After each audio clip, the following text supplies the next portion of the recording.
राधे राधे, जय श्री कृष्णा। आप सभी के ऊपर भगवान विष्णु और माता लक्ष्मी का आशीर्वाद हमेशा बना रहे। आज मैं आपके लिए भाद्वा मास के कृष्ण पक्ष में सुनी जाने वाली प्रमुख प्रमुख कहानियां लेकर आई हूँ। आइए अब हम भाद्वा मास के कृष्ण पक्ष की प्रमुख प्रमुख कहानियां सुनते हैं। कजली तीज की कहानी। एक बार बहुत छोटा सा गांव था। उस गांव में एक ब्राह्मण दंपति रहते थे। भादवे की कजली तीज आई। ब्राह्मणी ने कजली तीज माता का व्रत रखा। ब्राह्मण रोज की तरह भिक्षा लेने गया हुआ था। उस दिन ब्राह्मण को भिक्षा में कुछ नहीं मिला। शाम को जब ब्राह्मण घर आया तो ब्राह्मणी बोली कि आज मेरा कजली तीज का उपवास है, आप चने का सातू लेकर आओ। ब्राह्मण ने कहा कि भगवान कहाँ से लाऊं, आज तो भिक्षा में कुछ भी नहीं मिला। ब्राह्मणी बोली कि कहीं से भी लाओ, चोरी करो, डाका डालो, कुछ भी करो, लेकिन आप मेरे लिए चने का सातू लेकर आओ। बेचारा ब्राह्मण दुखी मन से चोरी की नीयत से घर से निकला। अंधेरा हो चुका था। एक दुकान आधी खुली हुई थी। वह उस दुकान में गया और वहां से 1.25 किलो का सातू, शक्कर और घी लिया, लेकिन दुकान के नौकर ने उसे पकड़ लिया और मालिक के पास लेकर के गया। मालिक ने उस ब्राह्मण से पूछा तो ब्राह्मण ने सब कुछ सही सही बता दिया।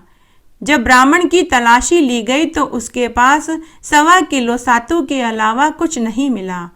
ब्राह्मण ने कहा कि आज मेरी पत्नी का कजली तीज का व्रत था, मेरे घर में कुछ नहीं था, इसीलिए मैं आपकी दुकान पर 1.25 किलो सातू लेने आया था। ब्राह्मण की ईमानदारी से खुश होकर दुकान के मालिक ने ब्राह्मणी को अपनी धर्म की बहन बना लिया। तो दुकान के मालिक ने ब्राह्मण को पूजा की पूरी सामग्री दे दी, गहने, रुपये, मेहंदी, लच्छा और बहुत सा धन दे दिया और ब्राह्मणी को अपनी धर्म की बहन बना लिया। उधर घर पर ब्राह्मणी अपने पति के आने का इंतजार कर रही थी। चांद निकलने का समय होने वाला था। ब्राह्मण सारा सामान लेकर घर पहुंचा। तब ब्राह्मणी ने सातू बनाया। ब्राह्मण ब्राह्मणी ने दोनों ने पूजा करी और चंद्रमा को अर्घ्य दिया। उसके बाद दोनों ब्राह्मण दंपति ने कजली तीज माता का व्रत खोला। हे तीज माता, जैसे आपने ब्राह्मण ब्राह्मणी की मदद करी वैसे सबकी करना। कहानी कहने वाले की, सुनने वाले की और हुकारा देने वाले की। घटती हो तो पूरी हो, पूरी हो तो परवान चढ़े, भूले बिसरे नाम तेरे भंडार में भरे। बहुत छोटा सा गांव था। उस गांव में एक वैश्य दंपति अपने 7 बेटा बहुओं के साथ रहते थे। उस वैश्य का सबसे छोटा बेटा बड़ा ही दुष्ट चरित्र का था। अपनी पत्नी के होते हुए भी वह वेश्याओं के पास जाता था। साथ ही वह जुआरी और शराबी भी था। घर परिवार के सभी लोग उसे समझाते थे, लेकिन उसके ऊपर कोई असर नहीं पड़ा।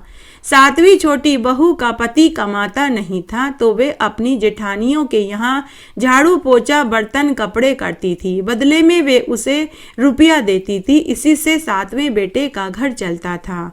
वैश्य की 7वें बेटे की बहू बड़ी गरीब थी। तब एक दिन जब भादवे की कजली तीज आई तो वैश्य दंपति के साथ सभी ने कजली तीज माता का व्रत रखा, पूजन किया और सातू पासा। तब सास ने अपने 7वें बेटे की बहू को भी सातू का एक छोटा सा पिंड बना कर के दे दिया। शाम के समय जब 7वीं बहू सातू पासने बैठी तो दरवाजे पर उसका पति शराब पीकर वेश्या के यहाँ से आया। उसने कहा कि दरवाजा खोल। पत्नी ने दरवाजा खोल दिया। उसका पति थोड़ी देर बैठा और वापस बोला कि मुझे वेश्या के पास छोड़ कर आ। उसकी पत्नी ने ऐसा 6 बार किया। वह बार बार अपने पति को हाथ पकड़कर वेश्या के पास छोड़ कर आती। 7वीं बार उसका पति फिर घर आया। आते ही बोला कि मुझे वेश्या के घर छोड़ कर आ। इस बार उसकी पत्नी कुछ नहीं बोली तो उसका पति बोला कि आखिरी बार छोड़ कर आ, इसके बाद मैं कभी वेश्या के घर नहीं जाऊंगा। 7वीं बार उसकी पत्नी फिर उसे छोड़ने गई। जब वह अपने पति को वेश्या के घर छोड़कर जाने लगी कि तभी मूसलाधार बारिश होने लगी। सभी जगह नदी नाले उफान पर आ गए। तो वह वहीं एक पेड़ के नीचे खड़ी हो गई और तीज माता की स्तुति करने लगी कि तभी कजली तीज माता ने सोचा कि यह बेचारी सुबह से निर्जला कजली तीज का व्रत रखे हुई है, हम आज इसकी नहीं सुनेंगे तो कलयुग में हमें कौन पूजेगा। तभी वहां आकाशवाणी हुई, आवतरी जावतरी दोना खोल के पी पी प्यारी होवे। आवाज सुनकर उसने देखा तो नदी में एक दोना बहता हुआ आया। उस दोने में दूध था। उसने दोना उठाया, उसमें से 7 घूंट दूध के पिए और उस दोने के 4 टुकड़े करके चारों दिशाओं में फेंक दिया। तीज माता की कृपा से वेश्या को सद्बुद्धि प्राप्त हुई। उसने अपना सारा धन रुपया, कीमती गहने, रेशमी कपड़े वेश्या को दिए और खुद हमेशा हमेशा के लिए तीर्थ यात्रा करने चली गई। वेश्या का 7वां बेटा धन रुपया कपड़े लेकर घर आया और दरवाजे पर खड़ा होकर बोला कि दरवाजा खोल, अब मैं कभी दोबारा वेश्या के घर नहीं जाऊंगा। अंदर से उसकी पत्नी ने कहा कि आप वचन दो, तो पति ने वचन दिया। जब उसकी पत्नी ने दरवाजा खोलकर देखा तो उसका पति खूब सारा धन रुपया गहने कपड़े लेकर आया था। दोनों ने बैठकर तीज माता की पूजा करी, सातु पासा और चंद्रमा को अर्घ्य देकर व्रत खोला। दूसरे दिन 7वीं बहू अपनी जिठानियों के यहाँ झाड़ू पोछा बर्तन कपड़े करने के लिए नहीं गई तो जिठानियों ने अपने बच्चे को भेजकर पता किया कि जाओ देख कर के आओ कि आज चाची झाड़ू पोछा बर्तन कपड़े करने के लिए क्यों नहीं आई। तब बच्चों ने आकर चाची से पूछा तो चाची ने कहा कि अब मैं तुम्हारे यहाँ झाड़ू पोछा बर्तन कपड़े करने नहीं आऊंगी, मेरे ऊपर तो कजली तीज माता टूटी है। बच्चों ने जाकर यह बात अपनी माँ से कही कि माँ काकी अब काम पर नहीं आएगी, उनका घर तो धन दौलत से भरा पड़ा है और काकी ऊपर से लेकर नीचे तक सोने चांदी में मंडी हुई है और काका भी वहीं पर है और हंस हंस कर बातें कर रहे हैं। जब जिठानियों और सास ससुर ने सुना तो उन्हें भी बहुत खुशी हुई। हे कजली तीज माता, जैसे आवेश दंपति पर टूटी वैसे सबके ऊपर टूटना, कहानी कहने वाले के ऊपर, सुनने वाले के ऊपर और हुक्कारा भरने वाले के ऊपर। एक बार बहुत छोटा सा गांव था। उस गांव में एक जाट था। उसने 2 विवाह किए, दोनों से ही उसे एक एक पुत्री हुई। कुछ बरस के बाद जाट की पहली पत्नी चल बसी।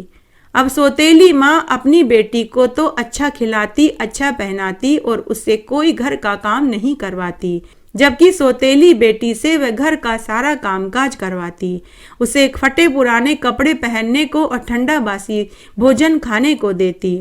तब एक दिन की बात है, कजली तीज का दिन आया। जब सौतेली बेटी पनघट पर पानी भरने गई तो गांव की औरतें नीमड़ी की पूजा कर रही थी।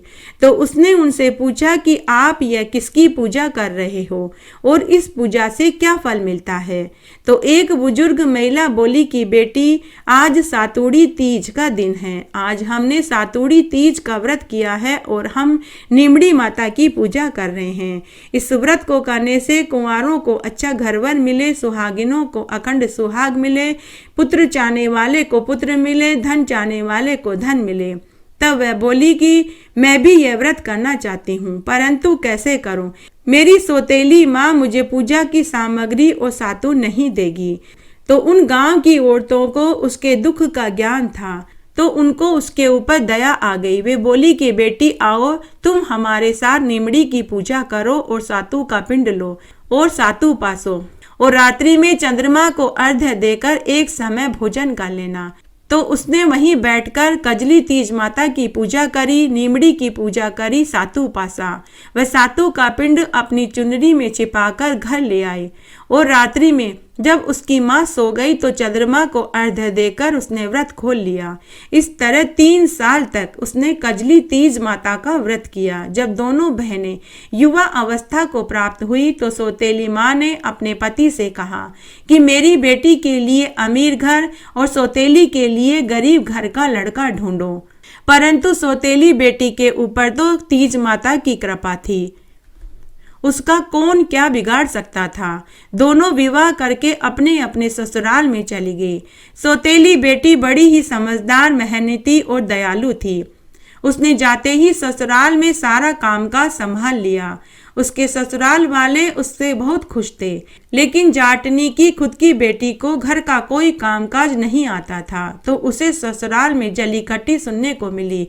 कोई भी उसे पसंद नहीं करता था। वह जुबान की भी बड़ी कड़वी थी, हमेशा कटु वचन बोला करती थी। उसे ससुराल में बहुत दुख भोगने पड़े। कुछ दिनों के बाद जाट अपनी दोनों बेटियों को लेने उनके ससुराल में गया, तो सौतेली बेटी के ससुराल वालों ने खूब तारीफ करी, जबकि जाटनी की खुद की बेटी के ससुराल वालों ने खूब ताने दिए और कहा कि तुम्हारी बेटी घर का कोई कामकाज नहीं करती, साथ ही जुबान की भी कड़वी है, इसे आपने अच्छे संस्कार नहीं दिए। अब हम इसे नहीं रखेंगे। आप इसे घर ले जा रहे हैं तो घर का कामकाज सिखाकर ही इसे भेजना और बोलना चलना उठना बैठने का सलीका भी सिखाना। उसके बाद ही आप इसे यहाँ छोड़ने आना, नहीं तो इसे आप हमेशा के लिए अपने घर पर रखो। घर आने के बाद जाट ने अपनी पत्नी को पूरी सच्चाई बताई। आज जाटनी को बहुत पछतावा हो रहा था। उसने मन ही मन सोचा कि सौतेली बेटी से ईर्ष्या के चक्कर में खुद की बेटी का भविष्य बिगाड़ दिया। उसने उसी क्षण तय कर लिया कि खुद की बेटी को घर का सारा कामकाज सिखाऊंगी। अब वह सौतेली बेटी से अच्छा बर्ताव करने लगी और खुद की बेटी से घर में रोटी सब्जी कपड़े झाड़ू पोछा कपड़ा करवाने लगी। फिर उसके बाद भादवे की तीज आई। दोनों बहनों ने तीज माता का व्रत रखा और वे नीमड़ी की पूजा करने अपनी माँ के साथ गई। तब सौतेली बेटी ने नीमड़ी माता की पूजा करते समय बोला कि हे नीमड़ी माता, तू मीठी है, जैसे मुझे भी मीठी रखना। फिर जाट की खुद की बेटी ने पूजा करते हुए बोला कि हे नीमड़ी माता, तू तो कड़वी है। माँ ने सुना तो उसे बहुत दुख हुआ। माँ ने उसी क्षण अपनी बेटी को डांटा और कहा कि जैसे तुम्हारी बड़ी बहन ने नीमड़ी माता की पूजा करी है वैसे ही करो और नीमड़ी माता से अपनी गलती की माफी मांगो और दोबारा नीमड़ी माता की पूजा करो। तब सौतेली बेटी ने वैसे ही पूजा करी जैसे कि उसकी बड़ी बहन ने करी थी। वह बोली कि हे नीमड़ी माता, तू मीठी है तो मुझे भी मीठा करो। उसकी पूजा से नीमड़ी माता और कजली माता दोनों खुश हो गई और उसे भी सुखी रहने का वरदान दिया। जब वह घर का पूरा कामकाज सीख गई तो सौतेली माँ ने अपनी दोनों बेटियों को खूब सारा दान गहने कपड़े मिठाई देकर विदा कर दिया। इस बार जाटनी की बेटी को भी ससुराल में खूब सुख मिला। हे नीमड़ी माता, जैसा सुख आपने दोनों बेटियों को दिया वैसा सबको देना। कहानी कहने वाले को, सुनने वाले को और हुक्कारा भरने वाले को। नीमड़ी की कहानी। बहुत छोटा सा गांव था। उस गांव में एक नामी पैसे वाले सेठ सेठानी रहते थे। सेठ सेठानी की शादी को अनेक बरस हो गए थे, लेकिन उन्हें संतान सुख की प्राप्ति नहीं हुई। तब एक दिन सेठानी ने देखा कि गांव की औरतें नीमड़ी की पूजा कर रही थी और कथा कहानियां सुन रही थी। सेठानी ने गांव की औरतों से पूछा कि आप सब ये क्या कर रहे हो, किसकी पूजा कर रहे हो और कौन सा व्रत कर रहे हो, और इस पूजा और व्रत को करने से क्या फल मिलता है। तो गांव की औरतें बोली कि सेठानी जी, आज भादवा मास की कजली तीज है। आज हमने कजली तीज का निराहार व्रत रखा है और अभी हम नीमड़ी माता की पूजा कर रहे हैं और कथा कहानियां सुन रहे हैं। सेठानी जी, इस व्रत को करने से निसंतानों को दीर्घायु संतान सुख की प्राप्ति मिले, कुंवारों को मनपसंद जीवन साथी मिले, सुहागिनों का सुहाग अखंड रहे, बुजुर्गों को बैकुंठ का वासा मिले। तो सेठानी बोली कि मुझे भी इस व्रत की पूरी विधि बताओ, मैं भी इस व्रत को करूंगी, मुझे भी तुम कथा कहानियां सुनाओ। अगर इस व्रत को करने से मुझे पुत्र हुआ तो मैं भी नीमड़ी माता को सवामण का सातू चढ़ाऊंगी। तब गांव की औरतों के साथ बैठकर सेठानी ने वहीं पर व्रत का संकल्प लिया, नीमड़ी माता की पूजा करी। तब कजली तीज माता और नीमड़ी माता की कृपा से 3 महीने के बाद सेठानी को गर्भ ठहर गया। 9वें महीने में सेठानी को एक तेजस्वी सुंदर पुत्र पैदा हुआ, लेकिन सेठानी नीमड़ी माता के सातू चढ़ाना भूल गई। इस तरह तीज माता की कृपा से सेठानी को लगातार 7 पुत्र हुए, लेकिन 7 पुत्र होने पर भी सेठानी को सातू चढ़ाने वाली बात याद नहीं आई। जब सातों बेटे विवाह लायक हो गए तो सेठानी ने अपने सबसे बड़े पुत्र का विवाह किया। फेरों के समय एक नाग आया और उसके पुत्र को डस लिया, जिससे उसकी मृत्यु हो गई। इस तरह सेठ सेठानी के 6 पुत्रों का विवाह में फेरों के समय नाग आता और उन्हें डस लेता। इस तरह उनके 6 पुत्रों की मृत्यु हो गई। सेठ सेठानी अपने 6 पुत्रों की विधवा जवान बहुओं को देखते तो खूब रोते। तब उन्होंने तय किया कि हम अपने 7वें पुत्र का विवाह ही नहीं करेंगे। जब गांव वाले और सगे संबंधियों को पता चला तो सभी ने उन्हें बहुत समझाया। तब गांव के सरपंच ने कहा कि आप अपने 7वें पुत्र का विवाह जरूर करो, लेकिन बारात में पुत्र की जगह तलवार से फेरे पटकवा लो, ताकि नाग के आकर डसने का डर ही समाप्त हो जाए। तब सभी ने यही सही बताया। तब 7वें पुत्र का विवाह पड़ोसी गांव की एक समझदार लड़की से तय किया गया। शादी की सभी रस्में 7वें पुत्र से घर पर ही संपन्न करवा ली गई, जैसे हल्दी लगाना, टीका इत्यादि। लेकिन बारात में 7वें पुत्र की जगह तलवार को लेकर दुल्हन के घर पहुंचे। जब लड़की वालों ने इसका कारण पूछा तो सबने सच्चाई बताई। लड़की की माँ बड़ी ही समझदार थी। वह कुमार के घर से काचा करवा, ढक्कन और तात की डोरी लेकर आई। फेरों के समय काला नाग आया। लड़की की माँ ने उसके सामने कच्चे दूध का कटोरा भर कर रख दिया, साथ ही उसने मिठाई भी रखी। नाग ने कच्चा दूध पिया, मिठाई खाई तो उसे नींद आ गई। दुल्हन की माँ ने उसे काचे करवे में डाला, ढक्कन लगाया और तात की डोरी से बांधकर उसे जंगल में छोड़ आई। फिर विवाह की सारी रस्में पूरी की गई। जब बारात रवाना होने लगी तो दुल्हन की माँ ने अपनी बेटी से कहा कि बेटी, रास्ते में कजली तीज का व्रत आएगा, मैं तुझे सातु और सीग दे देती हूँ। तू रास्ते में जहाँ भी नीमड़ी आए वहीं पर बैठकर नीमड़ी माता की पूजा कर लेना, सातु पास लेना और कल्पना निकाल कर अपने ससुर को दे देना। उसके बाद बारात विदा हो गई। बारात दुल्हन को लेकर गांव की ओर रवाना हो गई। रास्ते में कजली तीज का दिन आया। ससुर ने बहू से कहा कि बहू भोजन कर लो। नई बहू बोली कि पिताजी, आज मेरा कजली तीज का व्रत है, आज मैं निराहार रहूंगी। रास्ते में कहीं भी नीमड़ी का पेड़ आए तो मुझे बता देना, मैं नीमड़ी माता का पूजन करूंगी। तब रास्ते में नीमड़ी आई तो नई दुल्हन नीमड़ी माता का पूजन करने लगी तो नीमड़ी माता पीछे सरकने लगी। तब नई दुल्हन ने नीमड़ी माता से कहा कि हे नीमड़ी माता, आज मेरा कजली तीज का निराहार व्रत है, मैं आपकी पूजा करना चाहती हूँ, लेकिन आप पीछे क्यों सरक रहे हो? तो नीमड़ी माता ने कहा कि तेरी सास ने बोलारी बोली थी कि जब मेरे पुत्र होगा तो मैं 1.25 मन का सातु चढ़ाऊंगी। मैंने तेरी सास को 7 पुत्र दिए, लेकिन उसने अपनी बोलारी पूरी नहीं करी, इसीलिए उसके 6 पुत्र फेरों के समय नाग के डसने से मृत्यु को प्राप्त हो गए, और तू भी उसी की बहू है, मैं तुझे पूजन करने नहीं दूंगी। तो नई दुल्हन हाथ जोड़कर बोली कि हे नीमड़ी माता, मेरी सास से जो गलती हुई है मैं उनकी तरफ से आपसे क्षमा चाहती हूँ। मैं ससुराल में जाते ही सबसे पहला काम यही करवाऊंगी, अपनी सासू माँ से उनकी बोली हुई बोलारी पूरी करवाऊंगी। मैं आपको वचन देती हूँ, आपको मुझ पर विश्वास करना ही पड़ेगा। आप मुझे पूजा करने दीजिए। तब नव वधू की भक्ति देखकर नीमड़ी माता को उसके ऊपर दया आ गई। नीमड़ी माता ने नई बहू को पूजन करने दिया। नई बहू ने नीमड़ी माता का पूजन किया, कहानी सुनी और सातु पासा, और रात्रि में चंद्रमा को अर्घ्य देकर व्रत खोला। कल्पना का सारा सामान ले जाकर अपने ससुर को दे दिया। तभी नीमड़ी माता ने नववधू से वरदान मांगने को कहा। नववधू बोली कि हे नीमड़ी माता, मेरी 6 जेठानियों को अमर सुहाग का आशीर्वाद दे दो और मुझे कुछ नहीं चाहिए। नीमड़ी माता ने कहा कि तथास्तु, ऐसा ही होगा। नई वधू के पीछे ससुर और बाराती खड़े यह सब देख और सुन रहे थे। उसी क्षण सेठ जी के 6 मृत पुत्र जीवित हो गए।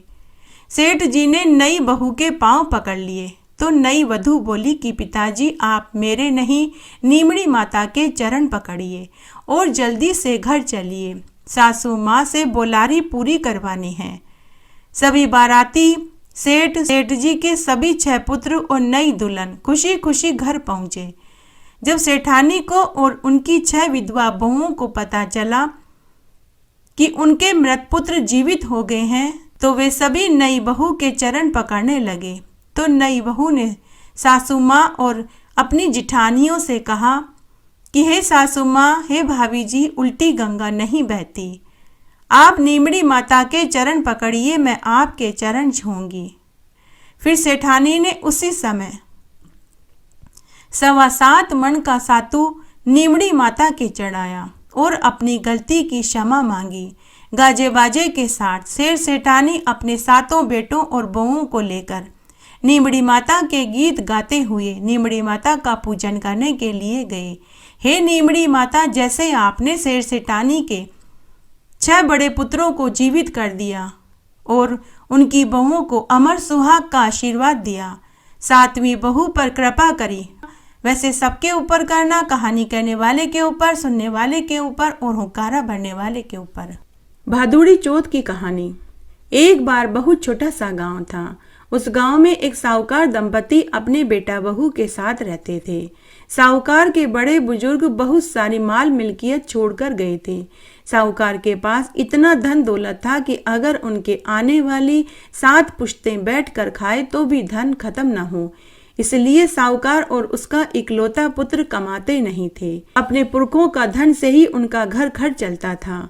साहूकार के बेटे की बहू रोज घर का झाड़ू बुहारा और रसोई का बचा कुचा सामान फेंकने घर के बाहर जाती थी तो उसे चबूतरे पर पड़ोस की औरतें बैठी मिलती तो वे उससे पूछती कि बहू, आज भोजन में क्या खाया? तो बहू कहती कि ठंडा बासी भोजन खाया है। बहू रोज यही जवाब देती। तब एक दिन की बात है जब बहू पड़ोस की औरतों के पूछने पर बोली कि ठंडा बासी भोजन खाया है तो उसके पति ने सुन लिया। बेटे ने अपनी माँ को जाकर यह सारी बात कही। बेटे ने अपनी माँ को सारी बात बताई और बेटा अपनी माँ से पूछने लगा कि माँ, तू तो बहू को रोज गर्म भोजन खाने को देती है, फिर मेरी पत्नी ने पड़ोसनों के पूछने पर ऐसा क्यों कहा कि वह ठंडा बासी भोजन खाई? माँ ने बेटे से कहा कि बेटा, मैं तो रोज 4 थालियों में गरम गरम भोजन परोसती हूँ। यदि तुझे मुझ पर विश्वास नहीं है तो खुद अपनी आंखों से देख ले। तब दूसरे दिन बेटे ने तबीयत खराब का बहाना बनाया और चादर ओढ़कर रसोई में लेट गया। उसने देखा कि बहू ने गरम गरम खीर खांड का भोजन खाया। थोड़ी देर बाद बहू रसोई का कचरा फेंकने के लिए नीचे उतरी तो उसका पति भी उसके पीछे पीछे गया। पड़ोसन के पूछने पर बहू ने वापस से यही जवाब दिया कि ठंडा बासी भोजन खाया। पीछे उसका पति खड़ा यह सब कुछ सुन रहा था। वह मनी मन सोचने लगा कि अभी अभी तो इसने गरम गरम भोजन खाया है, फिर ये पड़ोसन से झूठ क्यों बोल रही है कि मैंने ठंडी बासी रोटी खाई। उसके बाद साहूकार का बेटा कमरे में जाकर अपनी पत्नी के आने का इंतजार करने लगा। घर और रसोई का सारा काम निपटाने के बाद जब उसकी पत्नी कमरे में आई तो उसके आते ही उसके पति ने पूछा कि आज पड़ोसनों ने जब तुझसे पूछा कि भोजन में क्या खाया तो तूने उनको ऐसा क्यों कहा कि ठंडी बासी रोटी खाई, जबकि आज हमने तो गरम गरम खीर खांड का भोजन खाया था। तो उसकी पत्नी ने कहा कि हम जो भोजन खा रहे हैं ये आपकी कमाई हुई रोटी नहीं है, नहीं आपके पिताजी की है, यह तो आपके दादा बाबा की कमाई है, तो यह तो मेरे लिए ठंडा बासी भोजन ही हुआ। यदि इसी तरह से बैठे बैठे धन को खर्च किया जाएगा तो कुएं के पानी की तरह एक दिन यह पूरा समाप्त हो जाएगा। तब उसी रात्रि को उसके पति ने परदेश जाकर कमाने का निश्चय किया। दूसरे दिन जब बेटा सोकर उठा तो उसने अपने माँ और बाबूजी से कहा कि मैं परदेश कमाने जाऊंगा। साहूकार दंपति ने अपने बेटे को बहुत समझाया कि पुत्र, तुम हमारे एकोएक लाडले बेटे हो, हमारे पास इतना धन है, तुम्हें कमाने की क्या जरूरत है। लेकिन उनका बेटा नहीं माना। वह परदेश कमाने के लिए चला गया। इस तरह से साहूकार दंपति का बेटा परदेश कमाने के लिए चला गया। तब साहूकार दंपति ने सोचा कि बेटा हमारा परदेश कमाने चला गया, हम रोज मंदिर चले जाते हैं, शाम को ही घर लौटते हैं, ऐसा न हो कि हमारी बहू पड़ोसनों की सिखाई सीख में आ जाए। तो साहूकारनी जो कि बड़ी ही चतुर थी, तो वह मूंग और चावल को एक करके जाती और अपनी बहू से कहती कि बहू मूंग और चावल अलग अलग कर लेना और शाम को मूंग की दाल बना लेना और चावल उबाल कर रख लेना। साथ ही बहू परिंदे का पानी और चूल्हे की आग भी मत बुझने देना। हम मंदिर दर्शन को जा रहे हैं, शाम को ही लौटेंगे। पुराने जमाने की औरतें बड़ी ही चतुर और चालाक हुआ करती थी। वह इस तरह से बातें करती थी कि सामने वाले को बुरा भी नहीं लगता था। तो साहूकार के बेटे की बहू अपने सास ससुर की आज्ञा का पालन करने लगी। वह मूंग और चावल को अलग अलग करती, शाम होने से पहले मूंग और चावल अलग कर लेती और मूंग की दाल बना लेती और चावल उबाल कर रख लेती। इस तरह समय निकलने लगा। तब एक दिन की बात है, सास ससुर के मंदिर जाने के बाद चूल्हे की आग भी बुझ गई और परिंदे का पानी भी खत्म हो गया। साहूकार के बेटे की बहू भागी भागी पड़ोस में आग लेने के लिए गई तो उसने देखा कि गांव की औरतें एक जगह बैठकर पूजा कर रही थी और कथा कहानियां सुन रही थी। साहूकारनी के बेटे की बहू ने उनसे पूछा कि काकी आप सब ये क्या कर रहे हो? तो उन्होंने कहा कि बेटी आज चौथ का व्रत है, हम सब ने चौथ का व्रत रखा है और अभी हम चौथ माता की पूजा कर रहे हैं और कथा कहानियां सुन रहे हैं। साहूकार के बेटे की बहू ने उनसे पूछा कि इस व्रत को करने से क्या होता है? तो गांव की औरतों ने कहा कि बहू इस व्रत को करने से संतान चाहने वाले को संतान मिले, धन चाहने वाले को धन मिले, कुंवारों के ब्याह हो, बिछड़ों का मिलन हो और बुजुर्गों को बैकुंठ का वासा मिले और सुहागिनों का सुहाग अखंड रहे। तो साहूकार के बेटे की बहू बोली कि काकी मेरे पति को भी परदेश कमाने गए हुए बहुत बरस हो गए, मैं भी यह व्रत करना चाहती हूँ ताकि मेरे पति वापस घर आ जाएं। परंतु मैं ये व्रत कैसे करूं? मेरे सास ससुर मुझे घर से निकलने नहीं देते, मुझे कैसे पता चलेगा कि किस दिन चौथ का दिन है? तब गांव की औरतों में से एक औरत ने कहा कि बहू तुम रोज एक गेहूं का दाना माचिस की डिब्बी में डालती जाना, जिस दिन 30 दाने पूरे हो जाएं उसी दिन तुम चौथ का व्रत कर लेना। तब साहूकार के बेटे की बहू ने वहीं बैठकर उन औरतों के साथ चौथ माता का पूजन किया, कथा सुनी और व्रत का संकल्प लिया। उसके बाद वह चूल्हे की आंच लेकर घर गई, परिंदे का पानी भरा। इस तरह से वह हर महीने की चौथ का व्रत करने लगी। चौथ माता का व्रत करते उसे 12 बरस व्यतीत हो गए। वह हर चौथ के व्रत में यही कहती कि हे चौथ माता, हे विनायक जी, मेरे पति को वापस घर भेज दीजिए। तब एक दिन चौथ माता और विनायक जी ने सोचा कि इसके पति को तो वापस घर बुलाना ही होगा, नहीं तो कलयुग में हमें कौन मानेगा, कौन पूजेगा। एक दिन चौथ माता साहूकार के लड़के के स्वप्न में जाकर के बोली कि पुत्र सो रहा है या जाग रहा है? तो साहूकार के पुत्र ने कहा कि हे माता, न सो रहा हूँ न जाग रहा हूँ, मैं तो चिंता में पड़ा हूँ। चौथ माता ने कहा कि बेटा तू अब घर जा, तेरे माता पिता और तेरी पत्नी तुझे बहुत याद करते हैं। तब वह बोला कि माता कैसे जाऊं, मेरे यहाँ तो बहुत सा कारोबार फैला पड़ा है। तब चौथ माता बोली कि बेटा सुबह नहा धोकर दुकान पर जाते ही तू मेरे नाम का दीपक जला देना, तेरा सारा काम हो जाएगा। दूसरे दिन साहूकार का बेटा सोकर उठा, उसे रात्रि के स्वप्न वाली बात याद आई। नहा धोकर वह सीधा दुकान पर गया और चौथ माता का नाम लेकर घी का दीपक जला दिया। देने वाले रुपये दे गए और लेने वाले रुपये ले गए। देखते ही देखते 1 महीने का कारोबार एक दिन में ही सिमट गया। दुकान के मालिक को जब ये पता लगा तो उसे बहुत खुशी हुई। तब साहूकार के बेटे ने अपने मालिक से कहा कि मालिक, बहुत दिन हो गए हैं, मैं आज अपने माता पिता से और पत्नी से मिलने घर जाना चाहता हूँ। दुकान के मालिक ने खुशी खुशी उसे जाने की इजाजत दे दी।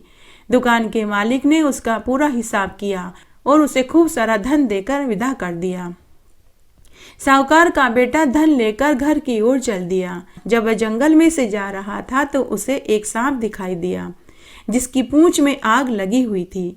साहूकार के बेटे ने सोचा कि यह सांप इस तरह तो जल जाएगा, तो उसने उसकी पूंछ पर मिट्टी डाल करके पूंछ की आग बुझा दी। पूंछ की आग बुझते ही वह नाग नाराज हो गया और वह बोला, अरे दुष्ट, मैं तो सांप योनि से मुक्ति पाने जा रहा था। तूने मुझे बचाकर अच्छा नहीं किया, अब मैं तुझे डसूंगा। तब वह लड़का बोला कि हे नागराज, मैं 12 बरस के बाद अपने माता पिता और पत्नी से मिलने के लिए घर जा रहा हूँ। आप कल मेरे घर आकर मुझे डस लेना। तब नाग ने कहा कि मुझे मनुष्य जाति पर तनिक भी भरोसा नहीं है। तो साहूकार के बेटे ने कहा कि हे नागराज, मैं जिस पलंग पर सोऊंगा मैं चादर लटका दूंगा, आप आना और मुझे डस लेना। उसके बाद साहूकार का बेटा घर आया और उदास होकर बैठ गया। साहूकार दंपति अपने बेटे को और पत्नी अपने पति को देखकर बहुत खुश हुई। साहूकार दंपति और पत्नी ने बार बार उदासी का कारण पूछा, लेकिन उसने नहीं बताया। लेकिन उसकी पत्नी बड़ी ही चतुर थी। रात्रि में सबके सोने के बाद उसने कमरे की पहली सीढ़ी पर कच्चे दूध का कटोरा भर कर रख दिया, दूसरी पर बालू रेत बिछा दी, तीसरी पर फूल बखेर दिए, चौथी पर इत्र छिड़क दिया, पांचवी पर मिठाई रख दिया। इस तरह उसने 7 सीढ़ियों पर सांप के पसंद की सारी चीजें रख दी और दरवाजा खुला छोड़कर पलंग पर अपनी चोटी लटका कर के सो गई। अर्धरात्रि में सांप आया तो पहली सीढ़ी पर उसे दूध का कटोरा भरा हुआ मिला। उसने दूध पिया, फिर बालू रेत पर वह लौटने लगा। फिर उसने फूल सूंघे, इत्र सूंघा, मिठाई खाई। हर सीढ़ी पर उसे कुछ न कुछ मिला। तो सर्प मन ही मन बोलने लगा कि अरे साहूकार के बेटे, तूने मुझे सुख तो बहुत पहुंचाया, परंतु मैं वचन का बंधा हुआ हूं, इसलिए तुझे डसना तो पड़ेगा। 7 सीढ़ियों पर उसने ऐसा ही कहा। तब चौथ माता और विंदायक जी ढाल और तलवार बन गए और उस सांप के 4 टुकड़े कर दिए। पूंछ का एक टुकड़ा साहूकार की जूती में जाकर के गिरा। सांप ने सोचा कि जब साहूकार का बेटा सुबह उठकर जूता पहनेगा तब मैं उसे डस लूंगा। तभी वहां बहुत सारी चींटियां आ गई। उन्होंने कहा कि यह साहूकार के बेटे की बहू हमें रोज शक्कर और आटा खिलाती थी, आज इसके सुहाग की रक्षा तो करनी ही पड़ेगी। अब सभी चींटियों ने सर्प की पूंछ पर हमला कर दिया और उसके सारे मांस को खाकर पूंछ को पोली कर दिया। साहूकार के बेटे को नींद नहीं आ रही थी। वह पलंग पर पड़ा पड़ा यह सब कुछ देख रहा था। जब उसने देखा कि सर्प मर गया तो उसे बहुत खुशी हुई। उसने अपनी पत्नी को जगाया और कहा कि मुझे नींद नहीं आ रही, मेरे साथ चौपड़ पासा खेलो।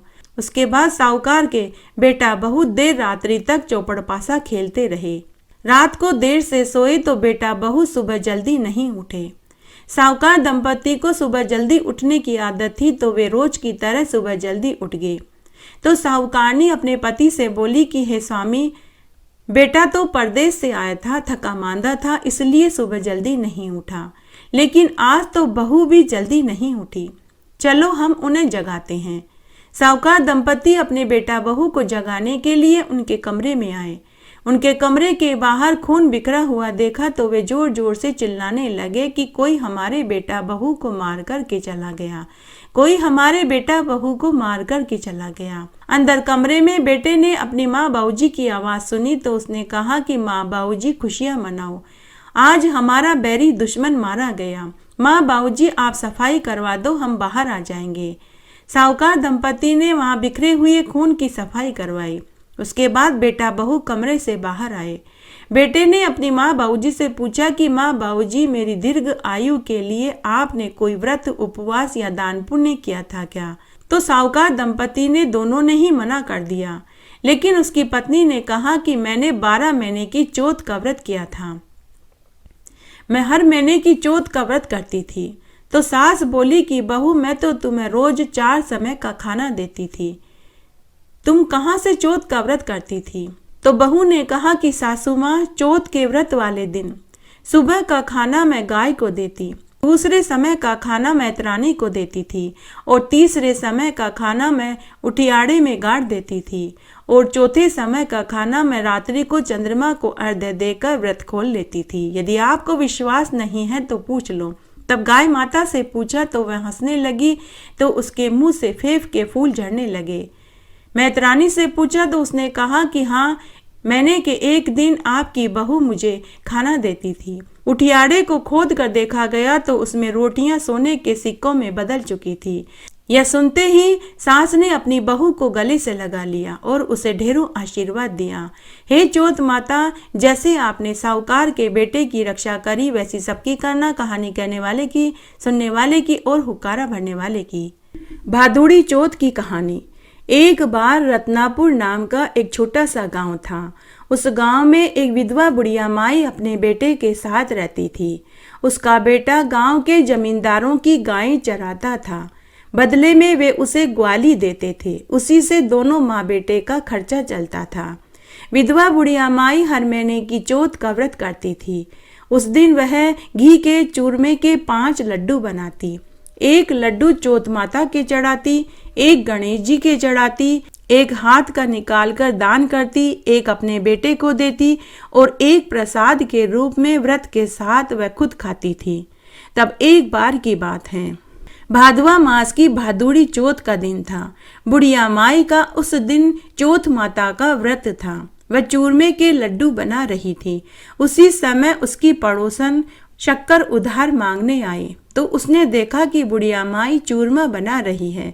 पड़ोसन ने बुढ़िया के बेटे के कान भर दिए और बोली कि बेटा, तू तो पूरे दिन मेहनत मजदूरी करता है, सर्दी गर्मी बारिश में गायें चराने जंगल में जाता है, पूरा दिन तू भूखा प्यासा भटकता रहता है और घर पर तेरी माँ तेरी मेहनत की कमाई को चूरमे के लड्डू बना बना कर खाती है। बेटा, कब तू पैसे इकट्ठे करेगा, कब तेरा ब्याह होगा? इस तरह तो बेटा तू इस जीवन में विवाह भी नहीं कर पाएगा, तू तो कुंवारा ही रह जाएगा। बुढ़िया का बेटा कान का कच्चा था। वह पड़ोसन की सिखाई सीख में आ गया। वह उसी समय भागा भागा घर आया और अपनी माँ से बोला कि माँ, तू चूरमे के लड्डू बना बना कर खाती है और मुझे तू ठंडी बासी रोटी खाने को देती है। मुझे तो तू गाय चराने के लिए जंगल में भेज देती है और खुद घर पर चूरमे के लड्डू बना कर के खाती है और मुझे कहती है कि तेरा चौथ माता का व्रत है। माँ, या तो तू चौथ माता का व्रत करना छोड़ दे, नहीं तो मैं घर छोड़कर चला जाऊंगा। माँ ने कहा कि बेटा, मैं तो चौथ माता का व्रत तेरी सुख शांति के लिए करती हूँ। बेटा बोला, माँ फिर मैं परदेश कमाने जा रहा हूँ। माँ ने बेटे को बहुत समझाया लेकिन बेटा नहीं माना। तब बुढ़िया माई ने कहा कि बेटा, अगर तू जा ही रहा है तो चौथ माता के नाम के ये 4 गेहूं के आंखें ले जा। जब भी तेरे ऊपर कोई संकट आए तो एक आंखा चौथ माता का नाम लेकर पूर देना। तेरे सारे संकट चौथ माता दूर कर देगी। उसके बाद बुढ़िया का बेटा चौथ माता के गेहूं के 4 आंखें लेकर घर से निकल पड़ा। चलते चलते रास्ते में एक नदी आई। आगे जाने का उसे कोई साधन नहीं मिला। तभी उसे अपने माँ के दिए हुए गेहूं के आंखों की याद आई। उसने जेब में से एक आंखा निकाला और चौथ माता का नाम लेकर एक आंखा नदी में डाल दिया और बोला कि हे चौथ माता, अगर मेरी माँ मेरी सलामती के लिए चौथ माता का व्रत करती है तो इस नदी में रास्ता कर दो। उसी क्षण नदी के 2 हिस्से हो गए। बुढ़िया का बेटा नदी पार करके आगे चल दिया। चलते चलते घना जंगल आ गया। जब बुढ़िया का बेटा घने जंगल में से जा रहा था तो उसी क्षण एक सर्प बुढ़िया के बेटे को डसने लगा। बुढ़िया का बेटा एक बार तो डर गया, लेकिन उसे फिर से गेहूं के आंखों वाली बात याद आई। उसने फिर से जेब में से एक गेहूं का आंखा निकाला और चौथ माता का नाम लेकर सर्प की तरफ उछाल दिया और बोला कि हे चौथ माता, अगर मेरी माँ मेरे लिए चौथ का व्रत करती है तो ये सर्प गायब हो जाए। उसी क्षण वह सर्प गायब हो गया। बुढ़िया के बेटे को बहुत आश्चर्य हुआ। वह मनी मन सोचने लगा कि मेरी माँ सच ही कहती थी कि वह चौथ माता का व्रत मेरे लिए ही करती थी। फिर मेरी पड़ोसन ने मुझे झूठ क्यों कहा? मुझे पड़ोसन की बात को सच नहीं मानना चाहिए था। फिर वह सोचने लगा कि कोई बात नहीं, अब मैं खूब सारा धन कमा करके घर जाऊंगा और मेरी माँ को मैं सुख से रखूंगा। ऐसा सोचकर वह आगे चल दिया। आगे जाने पर उसे एक अन्य गांव दिखाई दिया। उस गांव का एक नियम था कि खुमार के आवे में बर्तन पकाने के लिए रोज राजा की आज्ञा से गांव में से एक जने की बलि दी जाती थी, तभी आवे में बर्तन पकते थे। बुढ़िया के बेटे को भूख प्यास सताने लगी तो उसे एक झोपड़ी दिखाई दी। वह उस झोपड़ी में गया तो वहां एक औरत अपने 13-14 साल के लड़के के साथ रो रही थी। बुढ़िया के बेटे ने उस औरत से रोने का कारण पूछा तो वह औरत बोली कि बेटा, कल कुम्हार के यहाँ बर्तन पकाने के आवे में मेरे पुत्र की बलि राजा की आज्ञा से दी जाएगी, इसीलिए मैं रो रही हूँ। बेटा, मेरा यह इकलौता पुत्र है, अगर यह मर गया तो मैं भी जीवित नहीं रह पाऊंगी, मैं भी कुएं में कूदकर आत्महत्या कर लूंगी। तब बुढ़िया का बेटा बोला कि माँ जी, मुझे बहुत भूख लगी है, आप मुझे भोजन दे दीजिए, कल मैं आपके पुत्र की जगह खुद चला जाऊंगा। तो वह औरत बोली कि बेटा, भोजन तो मैं तुम्हें ऐसे ही खिला दूंगी, तुम क्यों मेरे पुत्र की जगह खुद मरना चाहते हो? तुम भी किसी के पुत्र, किसी के भाई होंगे। तो बुढ़िया का बेटा बोला कि माँ जी, एक तरफ तो आप मुझे पुत्र बोलते हो और दूसरी तरफ आपने मुझे पराया कर दिया। माँ जी, आप चिंता मत कीजिए, मुझे कुछ नहीं होगा। फिर उस औरत ने बुढ़िया के बेटे को भोजन खिला दिया। बुढ़िया का बेटा भोजन खाकर पानी पीकर सो गया। दूसरे दिन राजा के नौकर उस औरत के पुत्र को लेने झोंपड़ी में आए तो उस औरत के बेटे की जगह बुढ़िया का बेटा चला गया। राजा के नौकरों ने बुढ़िया के बेटे को आवे में बैठाकर आवे में आग लगा दी।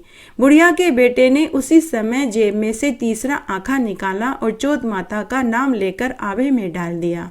उसी क्षण आवे में आग बुझ गई, साथ ही आवे में रखे हुए बर्तन भी पक गए। 1 महीने में आवे में पकने वाले बर्तन कुछ ही क्षण में पक गए। जब ये खबर राजा के पास पहुंची तो राजा खुद आवे के पास देखने आया। देखते ही देखते सभी गांव वाले वहां एकत्र हो गए। उसके बाद राजा ने नौकरों को आदेश दिया कि आवे में से बर्तन निकालो।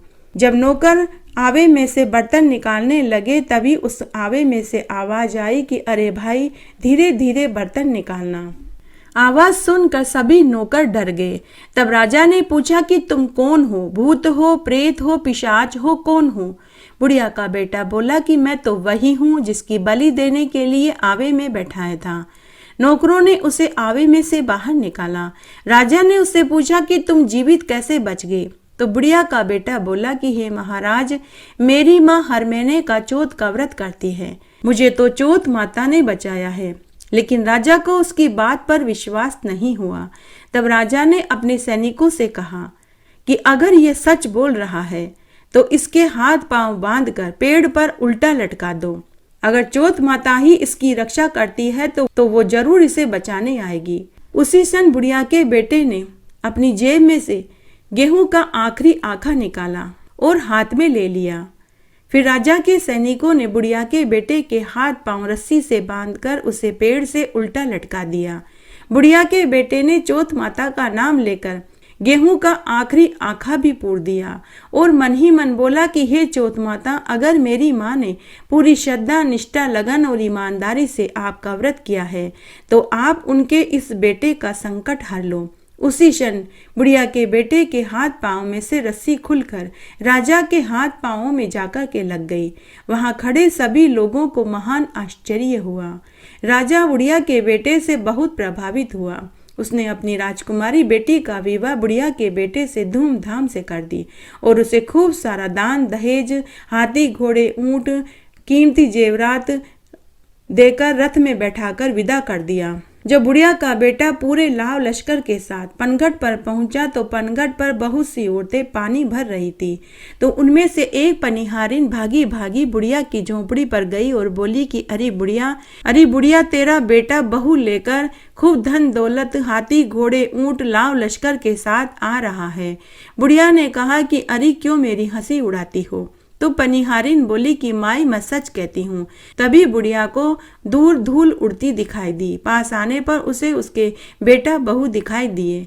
बुढ़िया ने झट से आरती की थाली जमाई, अपने बेटा बहू की आरती करी, गांव की औरतों को बुलाकर मंगल गीत गाए। बेटा बहू ने अपनी माँ के चरण पकड़ लिए। बेटा बोला, माँ, यह सब कुछ तेरी चौथ माता की कृपा से हुआ है। माँ, यह सब तेरी चौथ माता के व्रत का प्रताप है। उसके बाद राजा ने पूरी नगरी में यह ढिंडोरा पिटवा दिया कि सभी को हर महीने की चौथ का व्रत करना करना चाहिए। अगर हर महीने की चौथ का व्रत न हो सके तो साल की 4 बड़ी चौथ का व्रत जरूर करना चाहिए। इसको करने से निपुत्रों को पुत्र मिले, कुंवारों को मनपसंद जीवन साथी मिले, सुहागिनों का सुहाग अखंड रहे और बुजुर्गों को बैकुंठ का वासा मिले। हल षष्ठी, चंदन छठ, ललही छठ अनेक नामों से जानते हैं। आइए अब हम हल षष्ठी, चंदन छठ, ललही छठ की कथा सुनते हैं। एक बार बहुत छोटा सा गांव था। उस गांव में एक गुजरी रहती थी। उसके पास गाय भैंसे थी। वह दूध, दही, घी बेचने का काम करती थी। उसी से उसका और उसके परिवार का गुजर बसर चलता था। तब एक बार की बात है, वह गर्भवती थी। सुबह से ही उसे प्रसव पीड़ा हो रही थी। वह मन ही मन सोचने लगी कि जल्दी से दूध, दही, घी बेच आती हूँ। बच्चा होने के बाद मैं बेच नहीं पाऊंगी। तो वह दूध, दही, घी गांव में बेचने चली गई। रास्ते में उसे लघु शंका आई तो वह खेत में बनवेरी की ओट में लघु शंका करने के लिए बैठी तो उसे पुत्र पैदा हो गया। दूध, दही बेचने की चिंता से वह अपने बच्चे को अपनी ओढ़नी के आधे टुकड़े से लपेटकर वहीं छोड़कर दूध, दही बेचने चली गई। उस दिन भादवा मास के कृष्ण पक्ष की चंदन छठ थी। गांव की स्त्रियों का उस दिन व्रत था।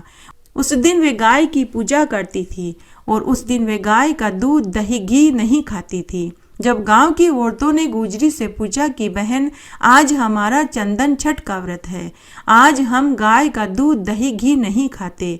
अगर भैंस का दूध, दही, घी हो तो हमें देना। गुजरी को अपने बच्चे की चिंता सता रही थी तो उसने भैंस का दूध, दही कहकर बेच दिया। दूसरी तरफ गुजरी ने जहां अपना नवजात बच्चा छोड़ा था वहीं पास में एक खेत था। तभी वहां एक किसान आया। खेत में हल जोतने लगा। तभी बैल भड़क गए। तभी हल का मुंह बच्चे के पेट में धंस गया और बच्चे की मृत्यु हो गई। किसान ने जब देखा तो उसे बहुत दुख हुआ। उसने बेरी के कांटों से बच्चे का पेट सिल दिया और दुखी मन से घर वापस आ गया और भगवान से अपनी गलती की माफी मांगने लगा। गुजरी जब दूध, दही, घी बेचकर वापस उसी खेत में अपने नवजात बच्चे के पास पहुंची तो पुत्र को मरा हुआ पाया तो वह समझ गई कि उसे उसके पाप की सजा मिली है। उसने चंदन छठ के व्रत में महिलाओं को झूठ बोलकर गाय भैंस का मिश्रित दूध, दही, घी बेच दिया। उसे उसी का दंड मिला है। साथ ही सावन में दूध, दही बेचने का भी उसे पाप लगा है। वह अपने किए पाप के लिए पछताने लगी। वापस वह गांव में सभी उन घरों में गई जहां जहां उसने दूध, दही, घी बेचा था। उसने सबको सच बता दिया और अपनी गलती की माफी मांगने लगी। उसने सबसे कहा कि मैंने झूठ बोलकर आपको गाय भैंस का मिश्रित दूध, दही, घी बेचा है, जिसके कारण मेरा नवजात बच्चा मर गया। तब गांव की सभी औरतें उसके दुख में दुखी हुई। सभी ने उसे आशीर्वाद दिया कि तुमने हमारे व्रत को खंडित होने से बचाया। भगवान तुम्हारे बच्चे को जरूर जीवन दान देंगे। सभी ने गुजरी को क्षमा कर दिया। उन व्रती महिलाओं के आशीर्वाद से गुजरी के बच्चे को जीवन दान मिल गया। तभी से यह हल षष्ठी व्रत और पूजन किया जाने लगा। इस दिन बलराम जी का जन्म हुआ था। उनके शस्त्र हल व मूसल थे, इसीलिए उन्हें हलधर भी कहते हैं। इसीलिए बैर, पताशे, गूलर की टहनी की पूजा की जाती है। पूजा में 7 तरह के धान्य लिए जाते हैं: गेहूँ, बाजरा, चना, मक्का, अरहर, ज्वार और मूंग मोठ। ऊब छठ की कहानी। एक साहूकार पति पत्नी थे। उनके एक दूर के रिश्ते की मुंहबोली बहन थी। जब भी साहूकारनी को रजस्वाला आती तो साहूकार अपनी मुंहबोली बहन को रसोई का भोजन, चौका आदि का काम करवाने के लिए 4 दिन के लिए घर लेकर आता था। साहूकार ने साहूकारनी से कह रखा था कि भगवान रजस्वाला में तो रसोई में मत जाना, नहीं तो धर्म भ्रष्ट हो जाएगा, क्योंकि हम ठाकुर जी के भोग लगाते हैं। परिंदे में देवी देवता और पितर रहते हैं, पवित्रता नहीं रहती। तो साहूकारनी ऐसा ही करती। जब मुंह बोली बहन 4 दिन के बाद वापस घर जाती तो साहूकार अपनी बहन को खूब सारे रुपए, नए नए कपड़े, गहने देकर भेजता था, जिससे साहूकारनी को जलन होने लगी। तब जब अगले महीने उसे रजस्वाला आई तो साहूकारनी ने साहूकार से कहा कि आप अपनी बहन को लेकर मत आओ, हमारी पड़ोसन भोजन बना दिया करेगी। साहूकार ने अपनी पत्नी की बात पर विश्वास कर लिया, लेकिन साहूकारनी रजस्वाला में साहूकार के चोरी छुपे खुद ही रसोई में जाकर भोजन, सब्जी, दूध, चाय बनाने लगी। साहूकार इस बात से अनजान था। उसके बाद साहूकारनी को एक पुत्र हुआ। समय बीतने लगा। जब पुत्र विवाह लायक हुआ तो साहूकार दंपति ने अपने पुत्र का धूमधाम से विवाह कर दिया। उसके कुछ बरस बाद साहूकार दंपति का स्वर्ग लोक गमन हो गया। मृत्यु के बाद साहूकार बैल बना और साहूकारनी कुतिया की योनि को प्राप्त हुई और इस जन्म में वे वापस अपने पुत्र के घर में पहुंच गए। पुत्र बैल से खूब काम करवाता था, खेत जुतवाता, कुएं में से पानी निकलवाता था। कुतिया घर की रखवाली करती थी। एक साल बाद जब साहूकार का श्राद्ध आया तो बेटा बहू ने पंडित को भोजन पर खाने का निमंत्रण दिया। बहू ने खीर, पूड़ी, कचौरी, हलवा बनाया। तभी एक चील उड़ती हुई आई और खीर में मृत सर्प को डाल गई। यह दृश्य वहां बैठी कुतिया ने देख लिया। कुतिया मन ही मन सोचने लगी कि अगर यह खीर पंडित जी और मेरे बेटा बहू पोते पोती खाएंगे तो मर जाएंगे। तो कुतिया ने खीर में मुंह डाल दिया। बहू ने देख लिया तो वह कुतिया को खूब डंडे से मारी, जिससे कुतिया की टांग टूट गई। रात्रि में जब बैल और कुत्ते एक जगह बैठे थे तो कुतिया ने बैल से कहा कि आज तो आपका श्राद्ध था, आपको तो अच्छा अच्छा खाने को मिला होगा। तो बैल बोला कि नहीं भगवान, आज तो बेटे ने मुझसे खेतों में बहुत काम करवाया। तो बैल ने कुतिया से पूछा कि तुम्हें तो गरम गरम रोटी और दूध जरूर मिला होगा। कुतिया ने दिन की घटना बैल को सुनाई कि आज श्राद्ध में बहू ने खीर बनाई थी। चील मरा हुआ सर्प खीर में डाल गई तो मैंने देख लिया। मैंने सबको मरने से बचाने के लिए गरम गरम खीर में मुंह डाल दिया तो बहू ने मुझे डंडे से बहुत मारा, जिससे मेरी टांग टूट गई। गरम खीर में मुंह डालने से मेरा मुंह जल गया। आज मेरे पूरे बदन में दर्द हो रहा है। बैल व कुतिया दोनों मनुष्य की वाणी में बोल रहे थे। उसके बेटा बहू ने ये सारी बातें सुन ली। सुबह बेटा एक ज्योतिषी के पास गया और पूछने लगा कि पंडित जी, मेरे माता पिता किस योनि को प्राप्त हुए हैं। तो ज्योतिषी ने कुंडली देखकर कहा कि तुम्हारे घर पर जो बैल है वही तुम्हारे पिता हैं और जो कुतिया है वही तुम्हारी माता है। तो लड़के ने पूछा कि उन्हें किस पाप दोष के कारण यह जन्म मिला। तो ज्योतिषी ने देख करके कहा कि तुम्हारी माता ने रजस्वाला आने पर रसोई में भोजन, सब्जी, दूध, चाय बनाती रही और वही भोजन ठाकुर जी के भोग में लगाती रही। परिंदे में भी वह हाथ लगाती रही। अतिथि को भी वही भोजन खिलाती रही। गाय व कुत्ते को भी वह वही भोजन खिलाती थी और श्राद्धों में भी रजस्वाला आने पर वह भोजन बनाती रही, जिससे उनका धर्म भ्रष्ट हो गया। उन दोनों को इसी पाप दोष का दंड मिला है। तो लड़के ने ज्योतिषी से पूछा कि अब उनका उद्धार कैसे होगा। कोई व्रत, कोई उपवास, कोई दान पुण्य बताइए, उन्हें कैसे मुक्ति मिलेगी। मैं ऐसा क्या करूं जिससे मेरे माता पिता को यह पीड़ा न उठानी पड़े। तो ज्योतिषी ने कहा कि पुत्र, तुम्हारे घर में कोई कुंवारी लड़की, बहन, बेटी, भतीजी, भांजी हो, अगर वो ऊप छठ का व्रत करे और अपने व्रत का फल तुम्हारे माता पिता को सौंप दे तो उन्हें मुक्ति मिल सकती है। तब लड़के ने अपनी बेटी से भादवा मास के कृष्ण पक्ष की षष्ठी को ऊप छठ का व्रत करवाया और उस व्रत का फल संकल्प भरवाकर अपने माता पिता को दिलवा दिया। उसी क्षण बैल और कुतिया को मुक्ति मिल गई। जन्माष्टमी व्रत कथा। द्वापर युग में जब पृथ्वी पर पाप और अत्याचार बढ़ गए, तब गाय का रूप बनाकर पृथ्वी ब्रह्मा जी के पास गई और कहने लगी कि हे ब्रह्मा जी, हम पर पापों का भार बहुत बढ़ गया है।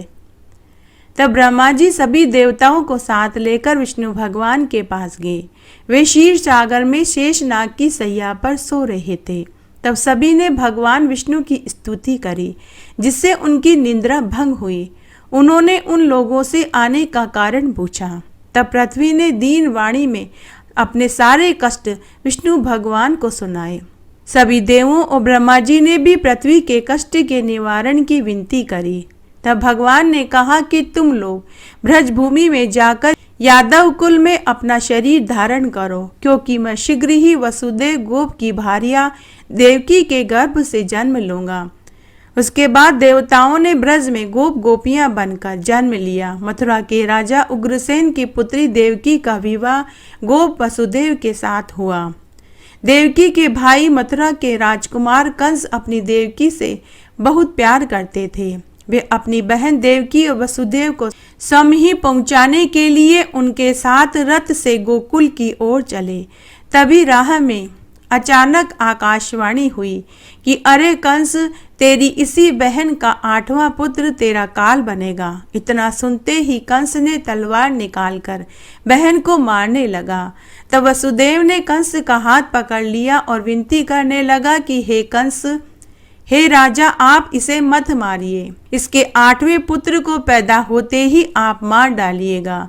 इससे आप स्त्री हत्या के पाप दोष से भी बच जाएंगे। तभी वहां नारद मुनि जी आ गए। उल्टी विद्या पढ़ाने के लिए प्रसिद्ध नारद जी ने गोलाई में 8 बिंदु लगा कर के पूछा कि बताओ कंस, इनमें पहला कौन सा है और 8वां कौन सा है। इससे कंस चक्कर में पड़ गए और बोले कि वसुदेव, हे वसुदेव, यदि तुम अपनी सारी संतानें मुझे दोगे और कारागृह में रहोगे तभी मैं देवकी को जिंदा छोड़ूंगा। तब वसुदेव ने स्वीकार कर लिया। उसके बाद कंस ने वसुदेव और देवकी को कारागार में डाल दिया और वहां कड़ा पहरा लगा दिया। देवकी के 7 पुत्रों को पैदा होते ही मार डाला। 8वें गर्भ का पता लगते ही विशेष 7 दरवाजों के 7 ताले वाले कारागार में देवकी वसुदेव को डाल दिया। भादवे की अंधेरी रात का समय था। बादल गरज रहे थे, बिजलियां चमक रही थी। तभी शंख चक्र गदा पद्मधारी श्री कृष्ण भगवान का जन्म हुआ। लीलाधारी श्री कृष्ण भगवान के दर्शन कर वसुदेव देवकी आकर चरणों में गिर पड़े। तब वे बालक रूप में आए। कृष्ण भगवान की प्रेरणा से वहीं पड़ी फलों की एक खाली टोकरी में बालक को देवकी साड़ी में से फाड़े गए कपड़े में लपेटकर गोकुल में चले। उनके हाथों की हथकड़ियां, बेड़ियां सब खुल गई। कारागार के ताले खुद खुल गए। पहरेदारों को नींद आ गई। जब वसुदेव यमुना नदी के किनारे पहुंचे तो नदी में बाढ़ आई हुई थी। सिर पर टोकरी रख वसुदेव नदी पार करने लगे। तब यमुना जी ने सोचा कि श्री कृष्ण भगवान के चरण छू लूं, तो वे ऊंची ऊंची होकर लहरें उठने लगी। श्री कृष्ण भगवान समझ गए। उन्होंने अपने पांव टोकरी से बाहर निकाल दिए, जिन्हें यमुना के छू लेने पर यमुना शांत हो गई। वसुदेव गोकुल में पहुंचे। वहां भगवान की लीला से यशोदा पुत्री को जन्म देकर सो रही थी। दरवाजे के सब ताले खुले पड़े थे। यशोदा के पास बालक को सुलाकर वे पुत्री को लेकर वसुदेव वापस मथुरा कारागार में पहुंचे। ताले व हथकड़ियां पूर्ववत जुड़ गई। कन्या के रोने की आवाज सुनकर पहरेदारों की नींद खुल गई। कंस के पास जाकर कन्या के जन्म की खबर दी। कंस बौखला गया, कारागार में तुरंत पहुंचा और चीखने चिल्लाने लगा कि पुत्र के बजाय पुत्री कैसे हुई।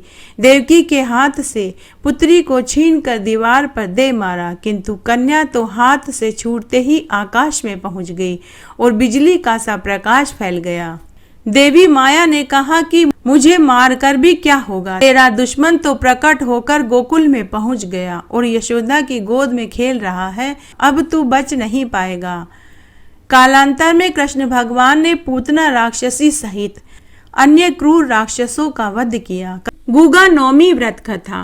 राजस्थान के महान पुरुष गोगाजी का जन्म भादवा मास के कृष्ण पक्ष की नवमी को हुआ था, इसीलिए इसे गुगा नवमी के नाम से जाना जाता है।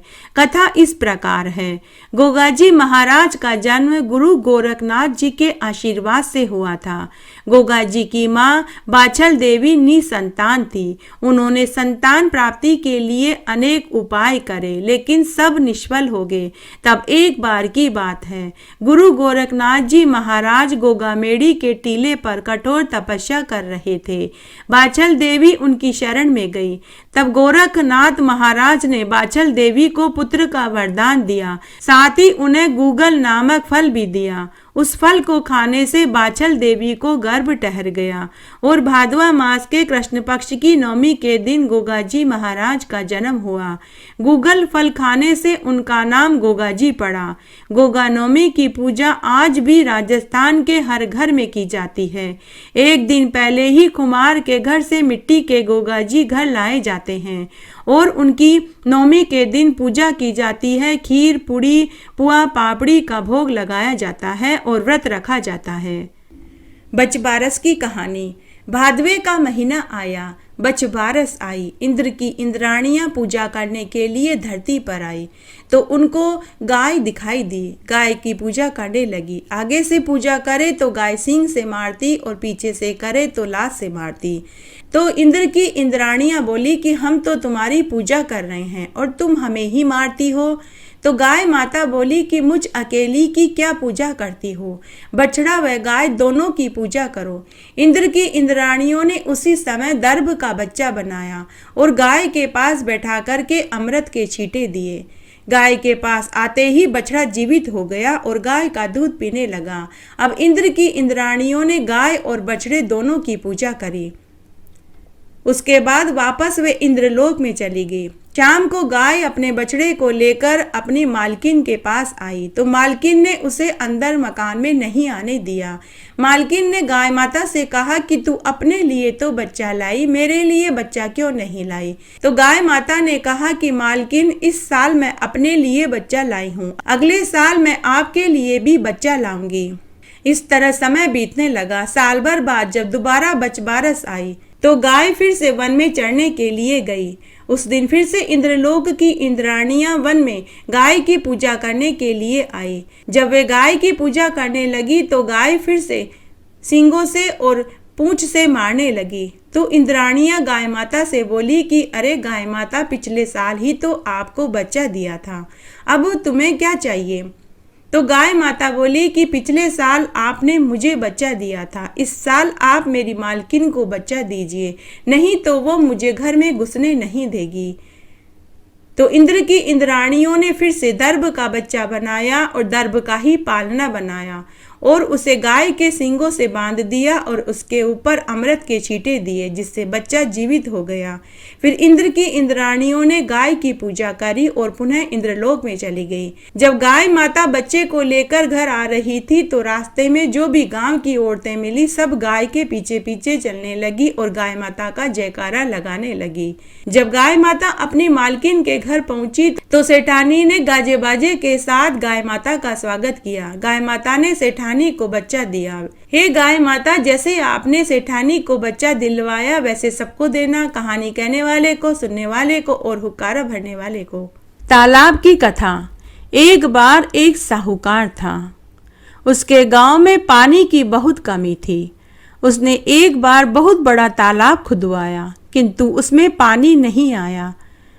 बहुत यज्ञ होम आदि किए गए लेकिन फिर भी तालाब में पानी नहीं आया। साहूकार ने पंडितों और तांत्रिकों से पूछा कि इस तालाब में पानी लाने के लिए क्या करना होगा। तब तांत्रिकों ने कहा कि आपको अपने बेटे की या फिर पोते की बलि देनी होगी, तभी तालाब में पानी आएगा। साहूकार ने सोचा कि बेटे की बलि दूंगा तो बहू विधवा हो जाएगी। मेरे 2 पोते हैं तो मैं एक पोते की बलि दे देता हूँ। तो साहूकार ने बहू को छोटे पोते के साथ पीहर भेज दिया और बड़े पोते को घर पर ही रख लिया। बहू के जाने के बाद साहूकार ने पोते की बलि दे दी। बलि देते ही तालाब पानी से लबालब भर गया। सारा गांव तालाब की पूजा करने के लिए गया। पूरे गांव में उत्सव का सा माहौल था, लेकिन साहूकार ने बहू को मायके से नहीं बुलाया। वह सोचने लगा कि अगर बहू को बुलाऊंगा और वह पोते के बारे में पूछेगी तो मैं क्या कहूँगा।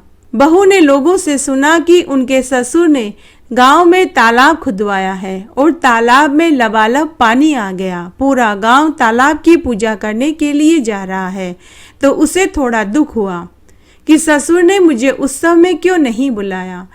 लेकिन बहू ने इसे अपने दिल पर नहीं लिया। बहू 16 श्रृंगार करके अपने छोटे पुत्र को लेकर तालाब पर आ गई। उस दिन बछ बारस थी तो पहले गाय बछड़े की पूजा करके फिर सबने तालाब की पूजा करी। पूजा करके बहू ने अपने लड़के को आवाज लगाई कि आकर पूजा का प्रसाद खा ले। सास ससुर मन ही मन भगवान से प्रार्थना करने लगे कि हे भगवान, हमने जनहित के कल्याण के लिए पोते की बलि दे दी, अब हम बहू से क्या कहेंगे। हे भगवान, अब आप ही हमारी लाज रखना। उसी समय कीचड़ से सना हुआ साहूकार का पोता तालाब के किनारे आकर के खड़ा हो गया। बहू ने लड़के को कीचड़ से भरा हुआ देखा तो अपनी सास से बोली कि सासू जी, आपने इसके कपड़े भी नहीं बदले, सारा कीचड़ में सना हुआ है, सारा गांव नहा धोकर आया है, किंतु न तो आपने मुझे बुलाया और न ही बच्चे को नहलाया धुलाया। बहू की बात सुनकर सास ससुर रोने लगे और उसके आगे हाथ जोड़कर बोले कि बहू यह तो तेरे भाग्य से जीवित है, हमने तो इसकी बलि चढ़ा दी थी, बहू हमें माफ कर देना। इस दिन से माताएं अपने पुत्रों की सुरक्षा के लिए तालाब का पूजन करती है, कहानी सुनती है, व्रत करती है।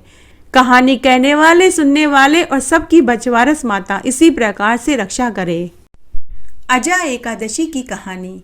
प्राचीन काल में एक चक्रवर्ती राजा थे जिनका नाम हरिश्चंद्र था। राजा हरिश्चंद्र बड़े ही वीर प्रतापी और सत्यवादी थे। उनको किसी अज्ञात कर्म और प्रतिज्ञा से राज्य को त्यागना पड़ा और अपनी स्त्री और पुत्र को बेचना पड़ा और स्वयं एक चांडाल के सेवक बन गए। उन्होंने चांडाल के यहाँ कफन लेने का काम किया, परंतु उसने इस आपत्ति के काम में सत्य को भी नहीं छोड़ा। जब इस प्रकार रहते हुए उनको बहुत बरस हो गए तो उसे अपने इस नीच कर्म पर बड़ा दुख हुआ। इससे मुक्त होने का वे उपाय खोजने लगे। वे उस जगह सदैव इसी चिंता में लगे रहते थे कि मैं क्या करूं। एक समय जब वे चिंताग्रस्त थे तो गौतम ऋषि उनके पास आए। राजा ने उन्हें आया देखकर प्रणाम किया और अपने दुख को कह सुनाया। महर्षि गौतम राजा के दुख को सुनकर अत्यंत दुखी हुए और राजा से बोले कि हे राजन, भादवा मास के कृष्ण पक्ष में अजा एकादशी आएगी। हे राजन, तुम अजा एकादशी का व्रत पूरे विधि विधान से करो और रात्रि जागरण करो, इससे तुम्हारे समस्त कष्ट दूर हो जाएंगे। गौतम ऋषि राजा से इस प्रकार कहकर अंतर्ध्यान हो गए। उसके बाद राजा हरिश्चंद्र ने अजा एकादशी का व्रत पूरे विधि विधान से किया और रात्रि जागरण किया। उस व्रत से उनके समस्त पाप नष्ट हो गए और अंत समय में वे स्वर्ग को प्राप्त हुए। इस एकादशी की कथा का श्रवण करने मात्र से ही अश्वमेध यज्ञ का फल मिलता है। भादवा मास की अमावस्या की कहानी। एक बार बहुत छोटा सा गांव था। वह गांव सरयू नदी के तट पर स्थित था। उस नगर में सुमंतु नाम का एक ब्राह्मण अपनी गुणवती पतिव्रता, धर्म कर्म पूजा पाठ में लीन रहने वाली स्त्री के साथ रहता था। उसकी पत्नी का नाम सुशीला था। उनकी शादी को कई बरस हो चुके थे, लेकिन उन्हें औलाद सुख नसीब नहीं हुआ। तब एक दिन संध्या के समय सुमंतु ब्राह्मण अपनी पत्नी से बोला कि हे कल्याणी, मैं बड़ा ही अभागा पुरुष हूँ। मेरे पितर परलोक में मुझे कोसते होंगे कि मैंने एक पुत्र को भी जन्म नहीं दिया। बिना पुत्र के यह लोक और परलोक दोनों में सुख नहीं मिलता। हे भद्रे, मेरी वजह से तुम्हें भी पुत्रवती होने का सुख प्राप्त नहीं हुआ। हे कल्याणी, मेरे मरने के बाद कौन मेरा उत्तराधिकारी होगा? कौन मुझे और मेरे पितरों को पिंड दान देगा? कौन मेरा और मेरे पितरों का श्राद्ध कर्म करेगा? हे भद्रे, पिछले कुछ दिनों से मुझे रोज रात्रि में एक ही स्वप्न दिखाई देता है कि मेरे पितर पीपल के पेड़ से उल्टे लटक कर रो रहे हैं और मुझे कोस रहे हैं। हे कल्याणी, मैं कुछ दिनों से बहुत दुखी हूँ। मेरा तो जीवन ही निरर्थक हो गया। मेरे अंदर अब जीने की आस खत्म होती जा रही है। अपने पति को दुखी देख ब्राह्मणी बड़े ही प्यार भाव से बोली कि सुनो जी स्वामी, इन सब में किंचित आपका अकेले का कोई कसूर नहीं है। इसमें मैं भी बराबर की भागीदार हूँ। इसमें आप अपने आप को दोषी मत मानिए। पुत्र होना, धन दौलत होना, परिवार का साथ मिलना, मित्रों का होना, यह सब कुछ हमारे कर्मों से मिलता है। हे प्रभु, आप कर्म पर ध्यान दीजिए। कर्म फल की चिंता भगवान पर छोड़ दीजिए। हे नाथ, भगवान राम कृष्ण को भी दुख उठाने पड़े थे, फिर हमारी क्या बिसात है। हे नाथ, आप सरयू नदी के तट पर जाकर कठोर तप कीजिए और मैं घर पर रहकर तपस्या करूंगी। एक न एक दिन हमें भी फल मिलेगा। तब सुमंतु ब्राह्मण ने ऐसा ही किया। उसने सरयू नदी के तट पर जाकर कठोर तप किया, अन्न जल त्याग दिया, केवल वायु पीकर ही तपस्या करने लगा। घर पर उसकी स्त्री ने भी अन्न जल का त्याग करके पानी के होद में खड़े रहकर तपस्या करने लगी। तब सुमंतु ब्राह्मण और उसकी तपस्या से अमावस्या माता प्रसन्न हो गई और ब्राह्मण से बोली कि हे ब्राह्मण, मैं तेरी पूजा पाठ और तपस्या से प्रसन्न हुई, तू कोई वरदान मांग।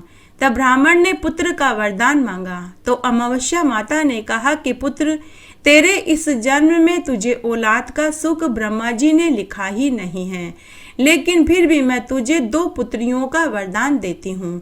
तेरे 2 पुत्रियां होगी। तू अपनी पुत्रियों का नाम अमावस्या व पूनम रखना और तुम दोनों पति पत्नी हर महीने की अमावस्या का व्रत करना और 1 कटोरी चावल किसी ब्राह्मण को दान में देना। तेरी सभी मनोकामनाएं पूरी हो जाएगी। तब ब्राह्मण पति पत्नी ने ऐसा ही किया, जिससे कुछ महीनों के बाद ब्राह्मणी को गर्भ ठहर गया और उसे 2 पुत्रियां हुई। ब्राह्मण दंपति पुत्रियों को पाकर बहुत खुश हुए। सोचने लगे कि चलो पुत्र तो नहीं हुआ, पुत्रियां जरूर हो गई, इससे हमारा बांझपन दूर हो गया।